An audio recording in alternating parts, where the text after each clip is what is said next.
some disturbing TikToks that shouldn't feel real. Once you see these clips, you'll understand why. Let's get into it. When we saw Tiny Earth, people asked our crew what impressions we had.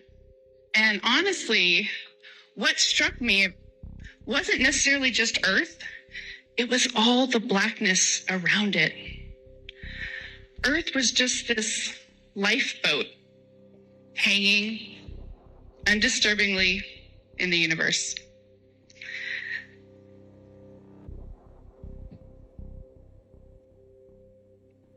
Hello? Uh-oh. Uh-oh. So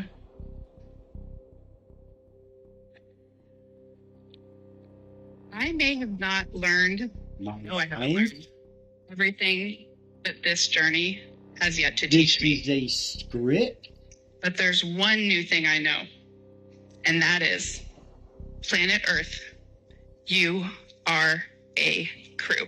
Everybody obviously know about that company called CERN. Well, they just discovered a brand new form of matter, and they're not done because they are still searching for another dimension. So underneath the border of France and Switzerland, there's a 27-kilometer underground ring that smashes particles together at the speed of light. It's able to recreate the conditions from 1/1,000,000th of a second after the Big Bang, and this week they have just officially found a brand new form of matter. They're calling the brand new particle XICC+, and it's like a proton, the things that makes up every single atom in your body, but it's 4 times heavier. This is now officially the 80th particle that CERN has ever been able to discover, including forms of matter that weren't even confirmed to exist until this machine found them. CERN right now is actively searching for evidence of dark matter, antimatter, and extra dimensions of space, and that's not a theory, that's literally on their website. That's the actual mission. They are running the most powerful machine ever built. They're finding things that exist for a trillionth of a second, and they are looking for hidden dimensions. And people wonder why the internet has questions about this place. I'm starting to think that some of the things going on in this world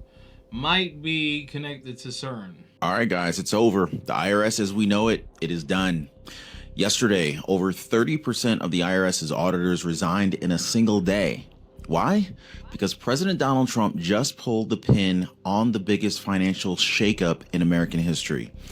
And that's not even the half of it. In fact, at the very same time, right? Very quietly, Social Security just made a change that will permanently impact how every American accesses their identity, their benefits, their future.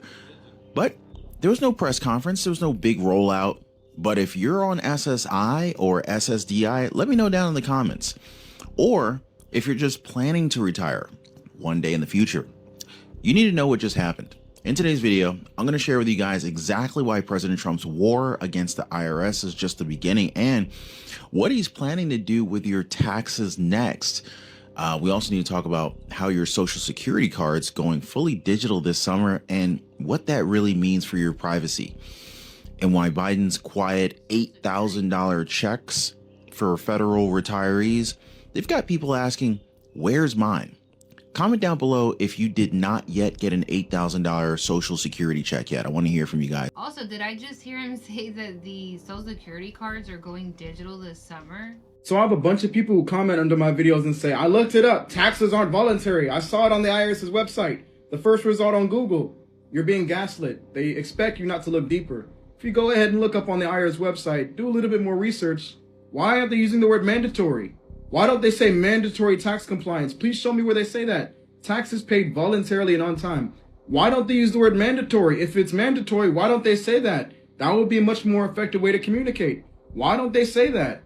Don't miss it. Don't miss it. Voluntary tax compliance rate. Don't miss it. Don't miss it. So why aren't they using the word mandatory? They have the choice to say that. Why don't they say it's mandatory? Okay. Let's look at the IRS criminal investigation data. These people know the law. They enforce the law. They know what the law says. Let's see what it is. 2017. Scroll down, zoom in. What does that say? Compliance with the tax laws in the United States depend heavily on taxpayer self-assessment, the amount of tax. Voluntary filing of tax returns. I can't make it up. What, people are looking into things this year. Big time, especially when it comes to this here. They want to know exactly where our money is going to. when it starts affecting our pockets and all these things are going on and the people aren't being heard, yeah. Once again, when people are thinking that the money's going to go to these things they were told, and it's not, and then it goes to war and battles that in reality are killing more innocent people than the actual people they're out to get. Right. That's a big problem there. So check out this video where a man attaches a copper wire and flies a drone up to about 115 meters and shows off the ether in action. All right, I'm gonna stop at 115 and hold steady. All right. It didn't blow up yet. Oh, by the way, meet the aerial film crew. I just thought this was a cool shot. Oh, yeah, I'm getting shocked right now. This time I just used the electroscope as a quick voltage check. Woo! Now that's a few thousand volts right there. All right, let's see if there's enough current to make this Franklin bell work. Oh, dude! Freaking working, buddy! Yeah. It's a really cool process. The aerial wire places a positive charge on this can, which then influences the foil ball to deliver electrons from the grounded can, which is directly connected to Earth. The clouds finally opened up, so I connected up the corona motor. Like before, one side was connected to ground, while the other was attached to the aerial wire. And after just a few seconds, hey, she's spinning! This is just remarkable. It never really spun that fast, but I just sat and enjoyed the miracle. I mean, I quite literally was siphoning energy straight from the atmosphere. This motor was operating off of several kilovolts, which you could actually hear if you stopped the motor and brought your finger near the aerial wire. Epstein files. You haven't seen nothing yet. That's number one. And this is all part of the circus. Why are they releasing part of it, not all of it? You know how many of these images that I saw personally many years ago? And you know how many times I sat there and I watched people watching certain TV shows clueless. My kids will watch TV. They used to watch Ellen DeGeneres. I go, you know what Epstein's Island? You ever notice her background set looks just like the island?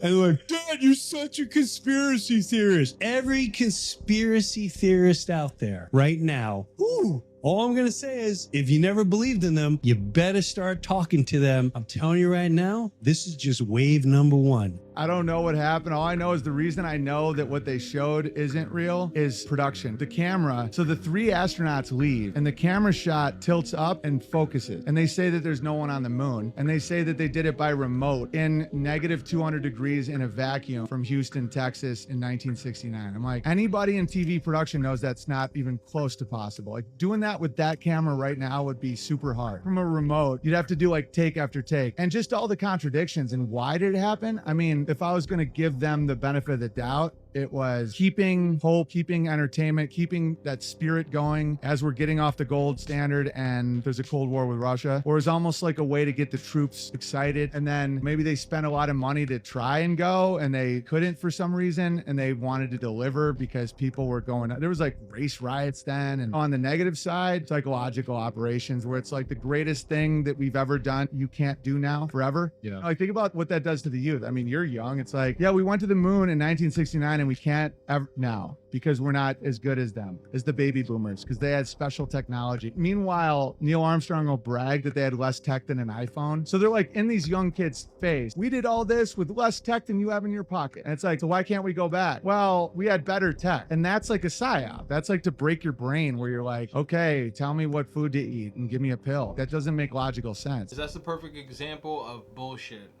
I don't want any money for what I'm doing because hopefully this video won't come out until after my death. So I have nothing to gain, nothing to profit by telling you what I'm going to tell you. In 1968, my father was stationed at Cannon Air Force Base in New Mexico. We lived in Clovis, New Mexico. He was in the military police for over 20 years. And on his deathbed in 2002, we made a recording of what happened. Project Slam Dunk was the name of this. President Johnson in 1968, okay? In Cannon Air Force Base in 1968, he said by the time he got there, that there was already 2 large hangars that were connected.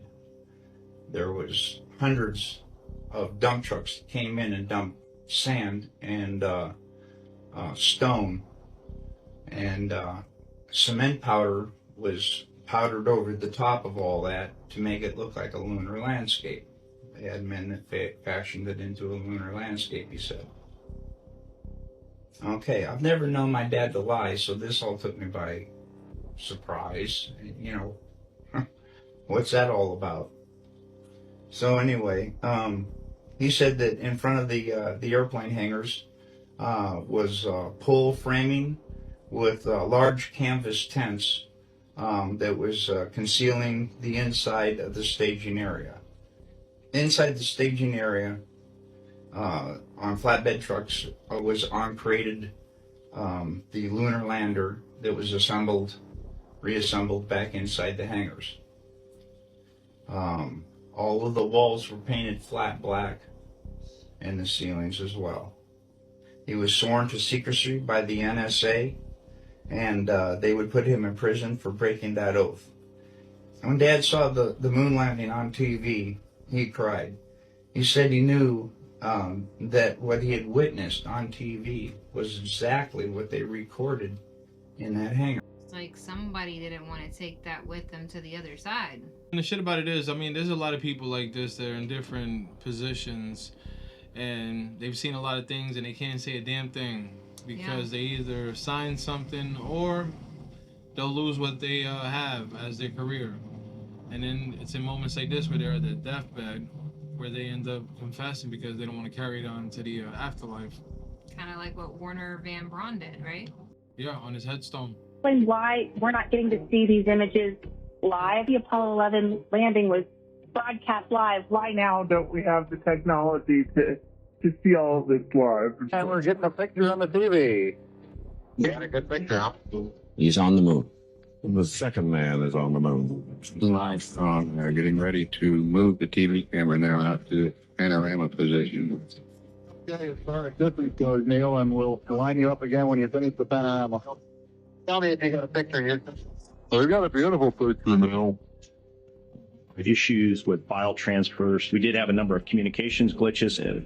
We had either forward or return link problems. Also, during coast in the zero gravity of environment of space, it's very difficult to transmit on the fly, if you will, and get that all the way back to Earth. Struggle to get communications. Unfortunately, they're going to be in the darkness. They will not be sunlit, so we won't get very good video of them. Once again, they could go live in 69, but they couldn't go live in 2024. It just seems like everybody has a different story. One person saying, oh yeah, we can do this. The other one's like, oh no, it's impossible. Can't be done.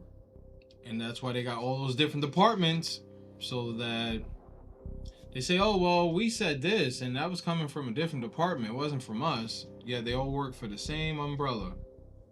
55 years later, guys, it's amazing what you can see when you're looking back from the future. Still running circles around people. I went down this crazy rabbit hole the other day. Have you ever heard of this dude named Phil Schneider? That sounds familiar, but I don't think so. He is like one of the original whistleblowers, and I'm gonna lie, I think he was probably like one of the first people that I've seen that talked about adrenochrome. Really? Yes. This dude is pretty much saying the elites, yeah, where they got that from was from aliens. Like the idea of doing that? Yes. This guy pretty much says that he used to work for the government back in the day. Pretty much said that he had encounters with these aliens, and the government made this treaty with these other aliens that pretty much like they will exchange information to us and we will give them people. What? Yes. And the reason why he said that these aliens, they would get the adrenochrome from us and use it like a drug. So they were getting basically high off. Yes, high off of us. Yes. This dude literally said it's like cocaine to them. And then this guy said that he was with a Green Beret and they were going through these tunnels underground. Yeah. And that there were these aliens down there. And he said that they were almost having like a war down there. They got into this firefight. He said he killed like one or two of them. And he said that one of them hit him with this like blue beam. And he said like it left this huge scar on my chest. This guy has like no fingers left because he said he got hit with this beam and like his toes are all messed up and everything. The Green Beret guy helped him get out of there. Yeah. And then did tours and was doing all this stuff. Yeah. A year later, they find him at his apartment with strangle marks around his throat. He said that pretty much the treaty that they made with these aliens, yeah, that it ends around 2029. The alien agenda is the complete takeover of this planet, the killing off of 5/6 to 7/8 of the world's population by the year 2029. U.S. military has known about this for 45 years.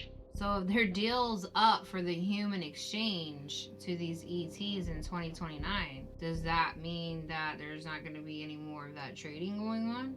No, that means they're going to have to sign a new contract so the show can go on. Have you ever heard of Moldavite? No.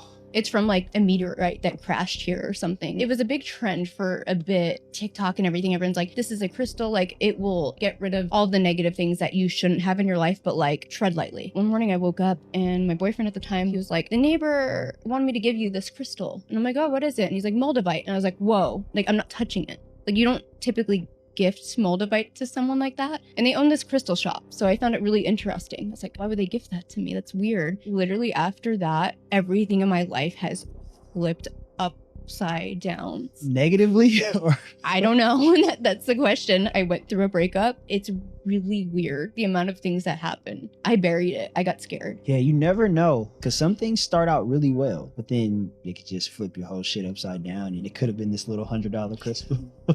Fuck your life up. Interesting. It's almost like she attracted that crystal to her. Could have. She heard about it on TikTok. The next thing you know, her neighbor's bringing her that crystal. Bingo. And all this stuff started happening in her life. Yeah, really got to watch what you're taking from people. You also got to think about, be careful where you're getting things from, you know, honestly, because people, places, and things hold energy. And you don't know the intention on it.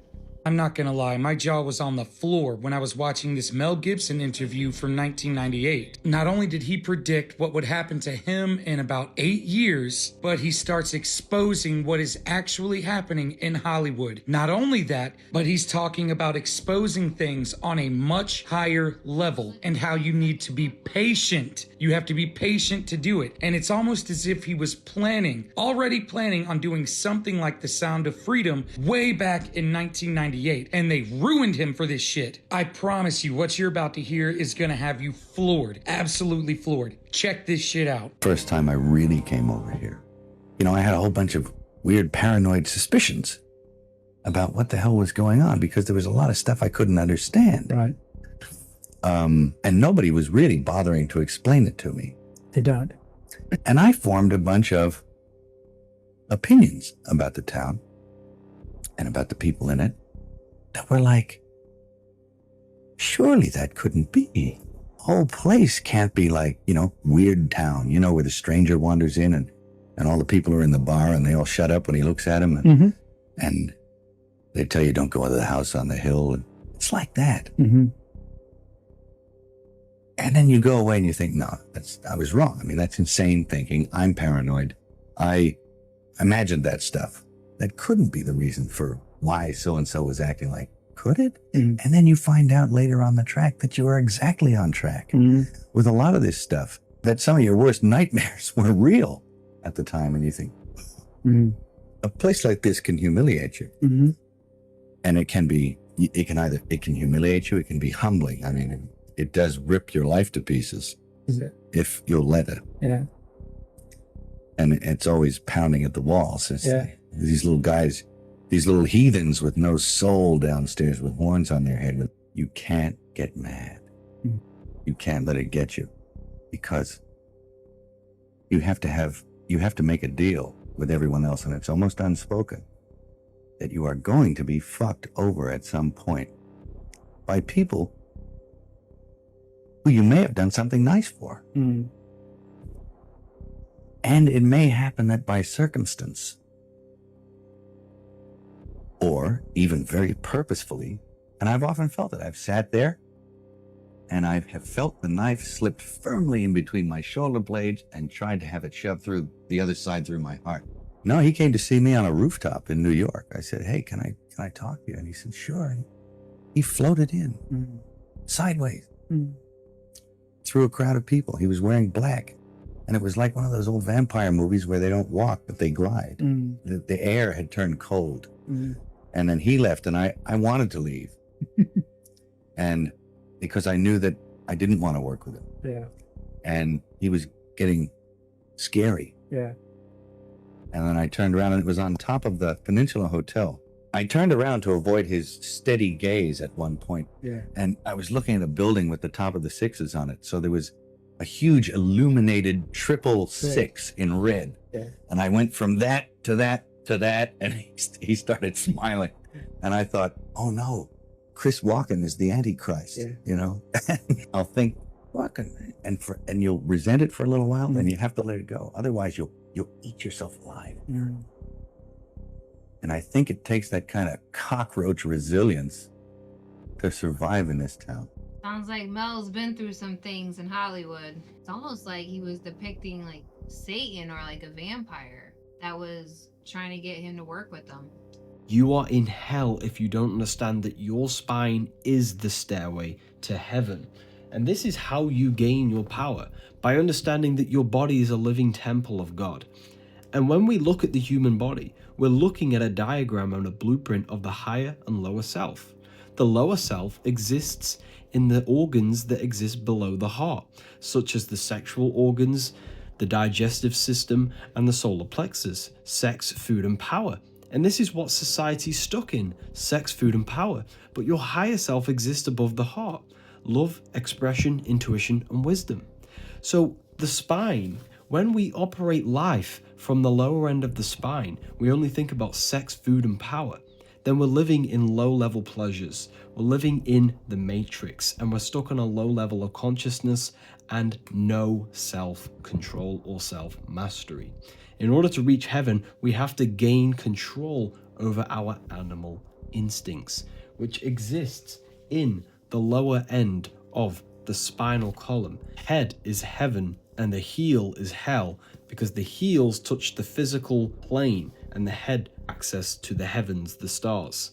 The ground symbolizes the lower mind, the egotistical animal instincts, the low-level pleasures, and the head represents self-mastery, wisdom, intuition. Hence why your head is called a temple, because it is the temple of consciousness. So when the Freemasons show the ladder, they're symbolizing your spine. We need to no longer think with the organs that exist in the lower end of the spinal column, because your organs are organisms. They're living conscious beings, and you can think with your sexual organs, you can think with your gut, and most people are only thinking with these organs.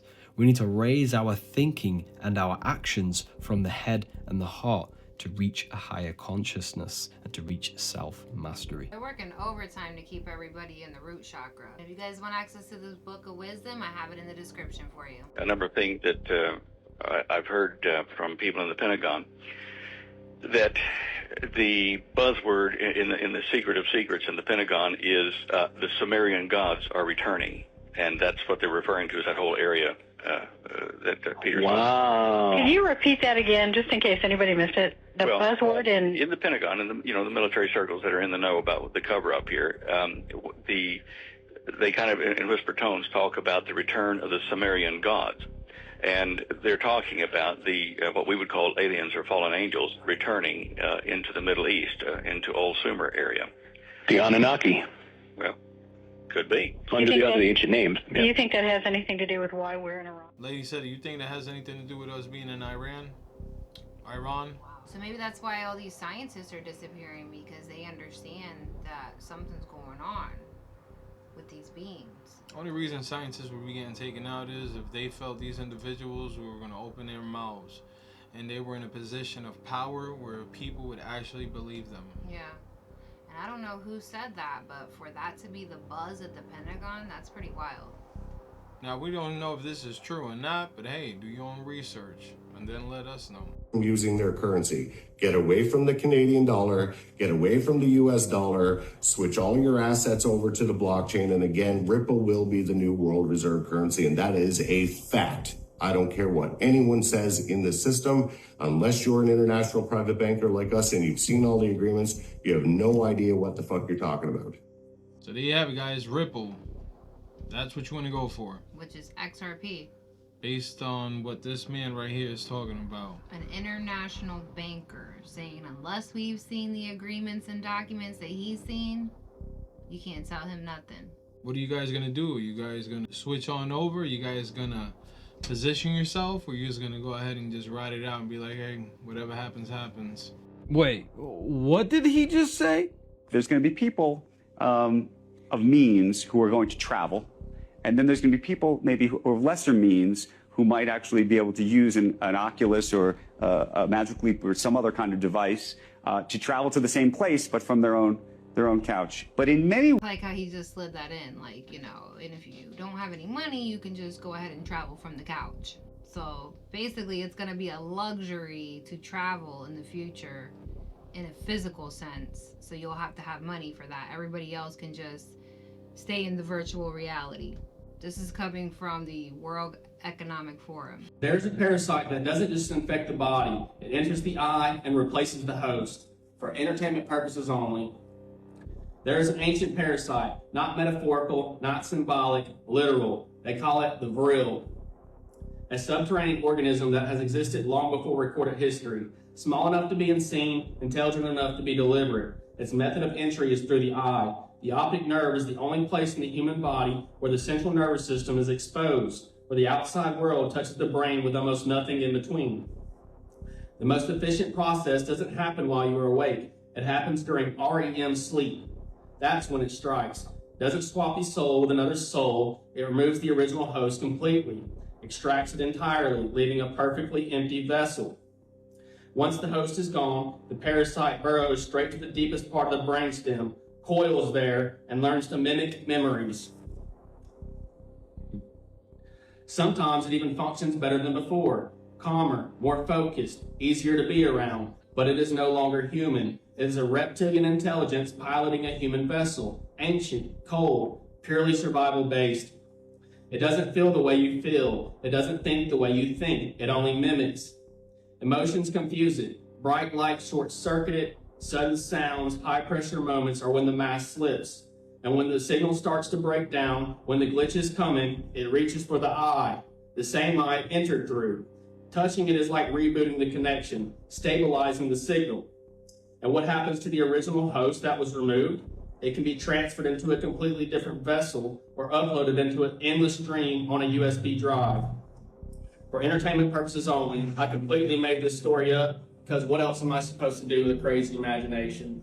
It's kind of wild because it adds up with the other clip we reviewed a few episodes back with the story of LeBron getting activated as a reptilian through his eye. Mm-hmm. Yeah, I remember that video when he was surrounded by all those guys. Yeah, makes you wonder if it's really coming from a parasite. Interesting stuff, huh, guys? What's your thoughts on this one? Remember, this guy, Kyle Odom, who shot the pastor multiple times with hollow point rounds, claiming that he saw him shift into a shapeshifter. Well, he wrote a manifesto about these and saying that they abused him in every nasty way you can think of, and that they showed him their technology. Oh yeah, and he's out on parole. Washington, D.C., there are 23 major zodiacs in that city, more than any other city in the world. One other thing you're going to love, I don't think it's nothing on this map. In the earliest plat of Washington, D.C., all the lots are numbered, except one. You get up to 665, and then it jumps to 667, 668. So what's missing? 666. 666. And guess what sits on that lot today? The capital of the United States. Now, it's accepted by historians that the French Revolution was fomented by the Illuminati. George Washington, big Masonic. So they're passing along the ancient mysteries through Freemasonry. By the way, if you think that the Illuminati is just something you can laugh at and just some kind of boogaboo, here's a letter in 1782 from George Washington where he said, "It was not my intention to doubt that the doctrines of the Illuminati had not spread to the United States. On the contrary, no one is more fully satisfied of that fact than I am." These guys knew more about what was going on than we do today with all our modern technology and all our electronic communication. And if all that information wasn't enough to make you raise an eyebrow and go, the layout of DC itself has the Vitruvian Man and a pentagram. inside the city structure, with the phallus of the Vitruvian Man being the Washington Monument. I don't know what's more disturbing, the fact that the Capitol sits on lot number 666, or the fact that George Washington highlights on the Illuminati. We've been shifting from a three-dimensional, very material reality into a five-dimensional, more higher frequency reality. Prophecies have predicted this. Prophecies of all religions and all backgrounds have predicted this time and space on planet Earth. The world as we know is ending, but it is not ending in a physical way. It is ending in a conscious way. We are going through the last big revolution on planet Earth. It is a revolution of consciousness and an awakening to our true nature, and it will truly bring heaven on earth. It will bring this, it will raise the frequency of planet Earth to a place where planet Earth will no longer be a schooling planet, but it will be a planet where, a higher frequency spiritual beings will have an existence on here, and probably death and birth will be taken away at some point as well, because there won't be any point anymore. Welcome to the fucking show.